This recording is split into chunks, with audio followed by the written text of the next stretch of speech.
think this is a really great opportunity to talk about some really important intersections between climate and forest. It's one that we haven't really protested enough about, and it's one that super affects everybody living in this area because forests are such a huge part of our ecosystem. They are our ecosystem. So yeah, I wanted to welcome a few speakers to the stage. And so let's start it off with Brenna Bell. Hi, thanks for coming out on a, wet, dark night in December on a street corner to talk about climate and forests. What's that? My name's Brenna, I work with Bark, and until about 5 months ago, Bark was almost entirely known for working to protect and defend Mount Hood National Forest because conservation is important for our local place. And it totally is. We've done amazing work over the years, stopping old growth logging, stopping clear cutting, doing a lot on the forest. And then this crazy thing happened in August. It was the blockade of the Fenneca. How many of you are the blockade of the Fenneca? Okay, right? Because we've been like, oh man, climate change activism is so awesome. All those people who stopped the movement of fossil fuels, the people who are shutting down pipelines, coal trains, oil trains, barges, those climate activists, they're really where it's at. But what we know how to do is save forests, so we're just going to keep saving the forest. But man, those climate activists, dude, they're sexy. They get Greenpeace now. We used to get Greenpeace. Now they hang out with the climate kids. Like, oh, that's so cool. And so, some of us skipped work and went and hung out with the Fenneca. And it was amazing.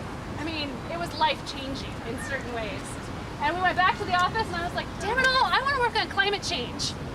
I think this is awesome and it's what we need to be doing.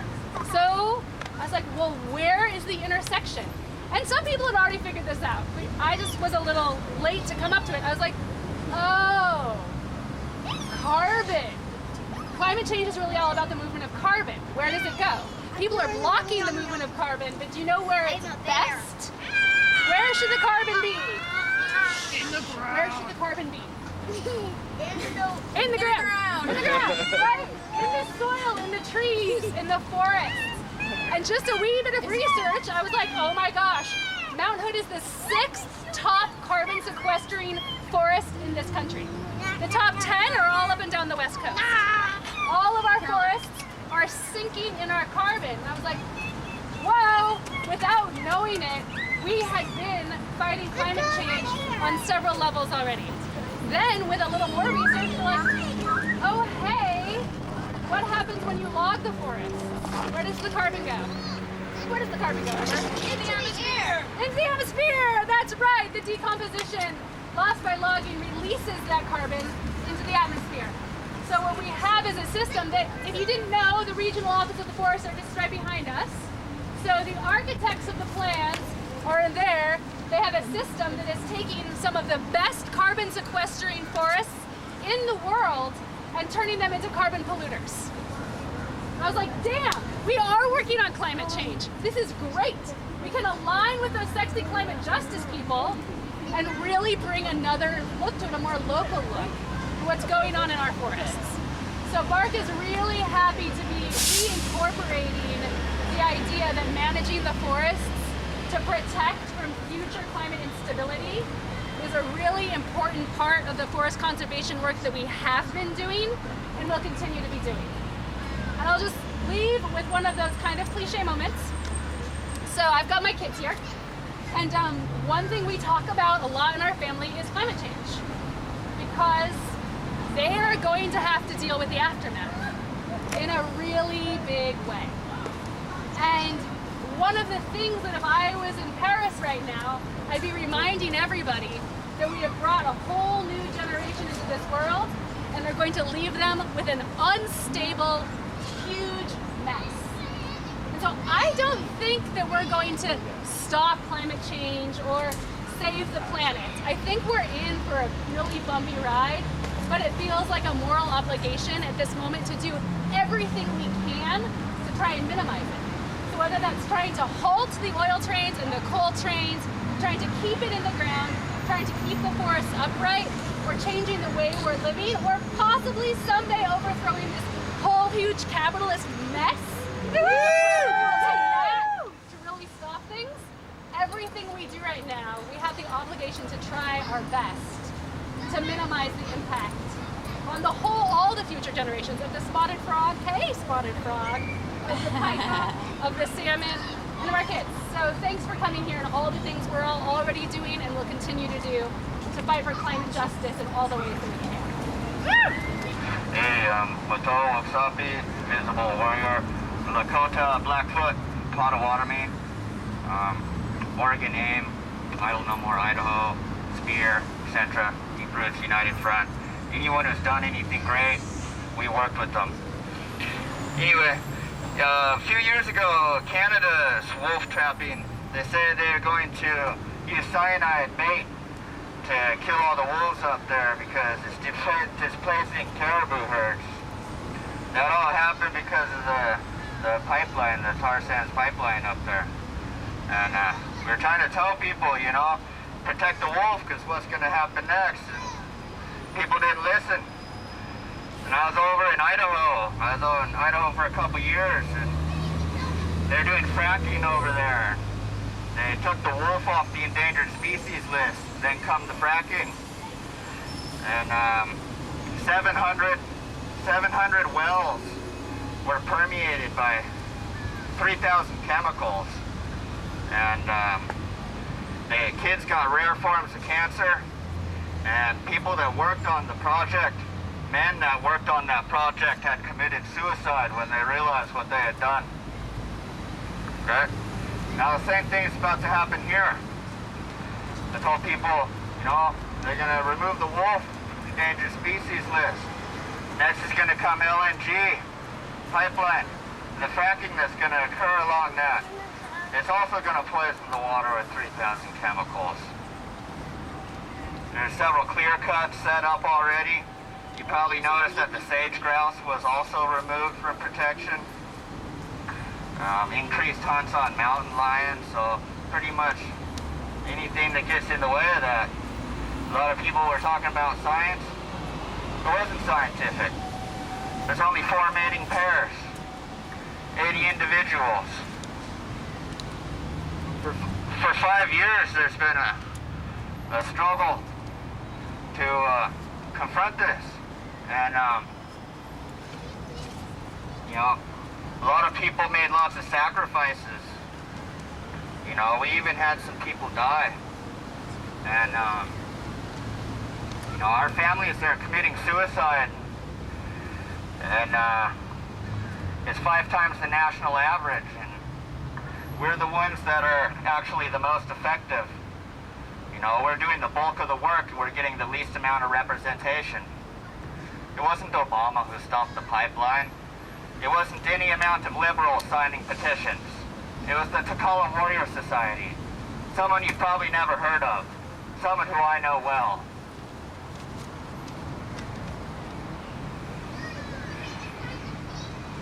There's a lot of white supremacy in the movement. White supremacy marginalizing the groups who do the bulk of the work. And there's career climbing going on. People are trying to get a job. They're just blocking people who are more effective than them. There seems to be an unwillingness to acknowledge a legacy of genocide, including the media blackouts that we experienced in earlier days.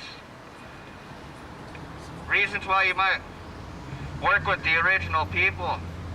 We've been struggling for 500 years. We've been struggling for 500 more. But we will struggle for 500 more. Our enemies know who we are. Okay? We're going through state repression. People trying to stop me all the time. Police follow me around. They meet me out at rural locations in the desert when I'm doing actions to confront fish and game offices in a good way. And we've been up against horse cavalry, forest rangers, armed rangers, you name it, but we got the work done. We ended the wolf hunt for 10 days. We stopped wolf hunting around Wyoming.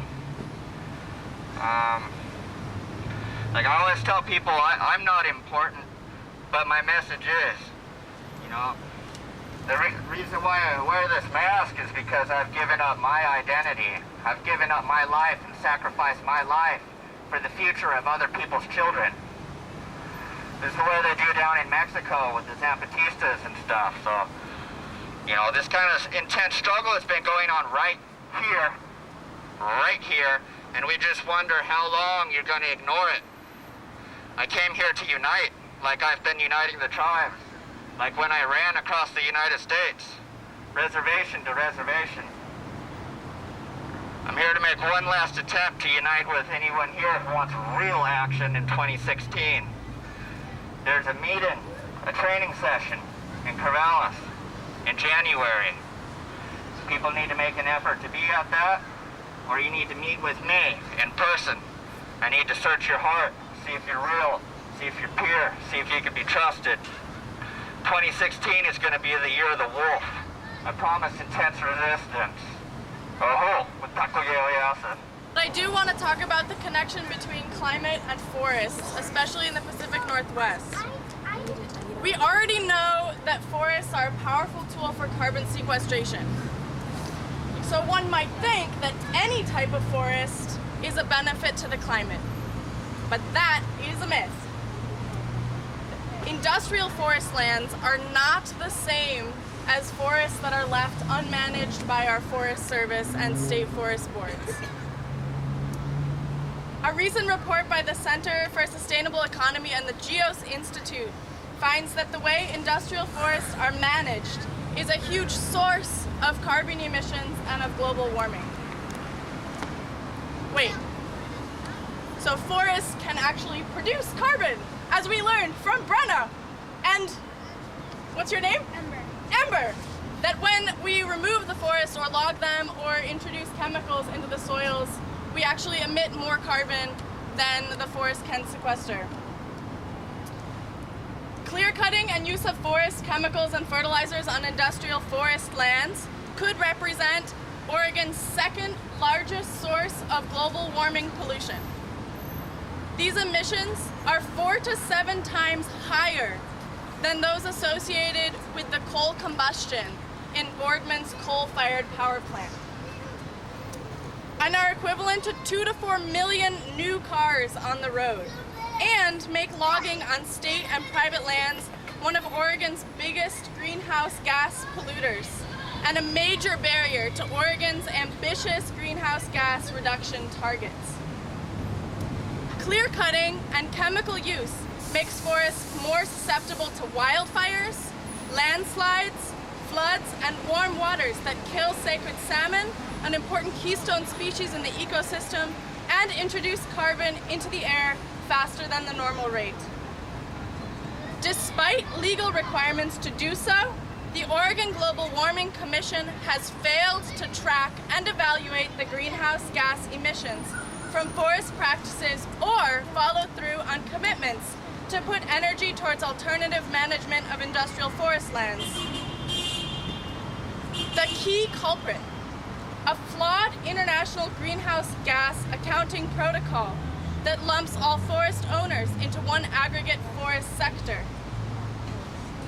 and allows the timber industry to take credit for carbon sequestration on healthy forests that are protected by individuals, small landowners, tribes, public agencies, and nonprofits. The timber industry also claims that the carbon dioxide absorbed by the forests conserved by nonprofits, small landowners, and government exceed what the forest industry emits, and therefore net emissions from the forest sector are zero.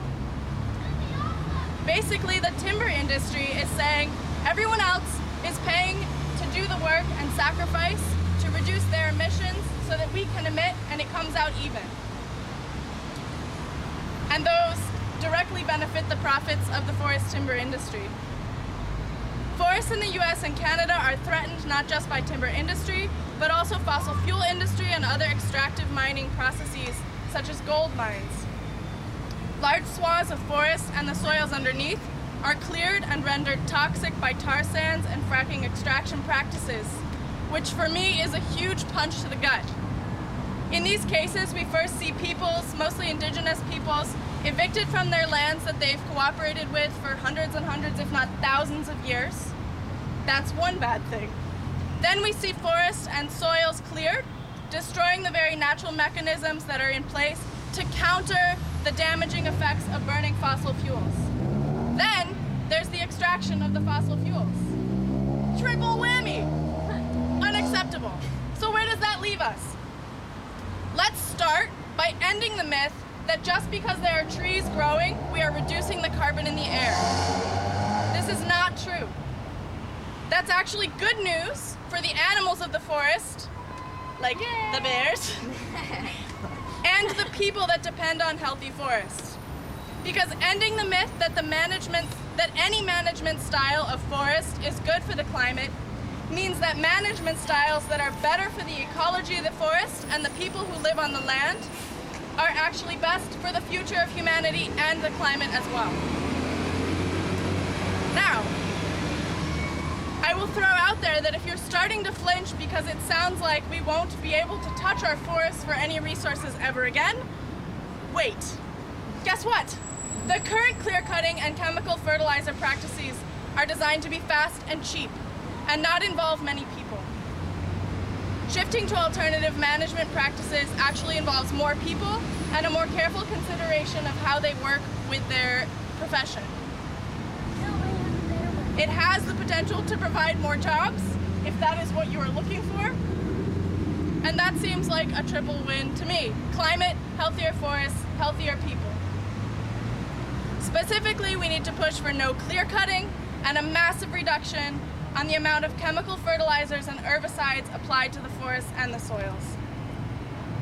The other good news is that advocacy, education, and activist groups such as BARC and other groups in Oregon, the Pacific Northwest, and other tribal resistance groups are already working to stop clear cutting and to reduce chemical fertilizer use on the forests and to hold timber industry accountable. Also, Oregon does have goals to reduce carbon emissions and pollution. So if the Oregon Global Warming Commission begins to actually account for the carbon emissions of industrial forests and the timber industry, we could see some big changes and pressure on timber industry from other groups besides the advocacy and activist groups. And these changes might also benefit the bears and lynx and wolves and sacred salmon and humans and even the spotted tree frog. We can see healthier forests, which is great news for these critters, and we can see a landscape more resilient to climate disruption, which is great news for all of us. So welcome to the Alternative Climate Talks. I want to help introduce a biocentric perspective to the consideration of what must be done to slow climate change. For each tree logged, about 85% of its carbon is released into the atmosphere as carbon dioxide emissions contributing to climate chaos. On the other hand, forest wildfires store 70 to 80% of the tree's carbon, yet the Forest Service is promoting heavy logging at an unprecedented scale and pace under the guise of reducing wildfires and somehow restoring historic conditions. However, logging is not restoration. How can it be when it causes unnatural impacts itself? Suppressing wildfires has been shown to be destructive to the vitality and biodiversity of forests adapted to fire, like those in the Pacific Northwest. Now the science also shows that such heavy, extensive logging as now underway across indigenous lands known as national forests also contributes significantly to climate change, the most threatening global crisis of our time. The Forest Service shows every intention of further accelerating this unsustainable scale and pace of logging through forest plan revisions for both the Western Cascades and Eastern Oregon forests. Changes to the Forest Service's ecocide mission of further exacerbating climate change through deforestation will only come from strong mass opposition. Deforestation is defined as logging at a rate that outpaces regrowth, which the Forest Service is allowing now. Clear cuts fragmenting the landscape forest cover are just the most obvious means of deforestation. Sanity is ending the logging of indigenous lands, public lands, forests as a starting point. As long as private corporate profit incentives drive national forest management, and as long as short-sighted capitalist imperatives drive the response to climate change, we are collectively doomed. There are species far more vulnerable to climate change than we are. The pika, the wolverine, and the marten all require the thermal insulation of heavy snowpacks at high elevations to survive. The lynx needs heavy snowpacks in the winter so as not to be outcompeted for prey by other predators such as bobcats and coyotes. The sensitive and threatened listed frog and fish species such as the Oregon spotted frog and the Chinook salmon are highly vulnerable to headwater streams and floodplains drying up, and in the case of the fish, to increasing water temperatures. Extreme climate change means the need to migrate for many other species as well as humans, as many species, including diverse plants, will not be able to migrate fast enough. Extreme climate change means not only droughts, famines, severe storms, floods, and mass migrations and increased conflicts for humans, but these same effects for our wild ecosystems. We must prevent the unraveling of entire ecosystems and the loss of the world's biodiversity with our actions to slow and reduce climate change. Otherwise, our grandchildren, our friends' children, and future generations to come may never experience the unique beauty and role of the pika, the lynx, the marten, the Oregon spotted frog, the salmon, and so many of our other wild relations. And what would life be like then? Who will be pretty bad, huh? Who will we be without wildness and wonder in our souls? Other species are not usually given a chance to be heard, to be considered in their own right, and allowed to fully flourish. We need to do all we can to join forest and climate defense movements to take united action, standing in solidarity with the natural world to protect cultural and biodiversity against corporate privatization of the planet. Zero cut on public lands! Zero cut on public lands! Zero cut on public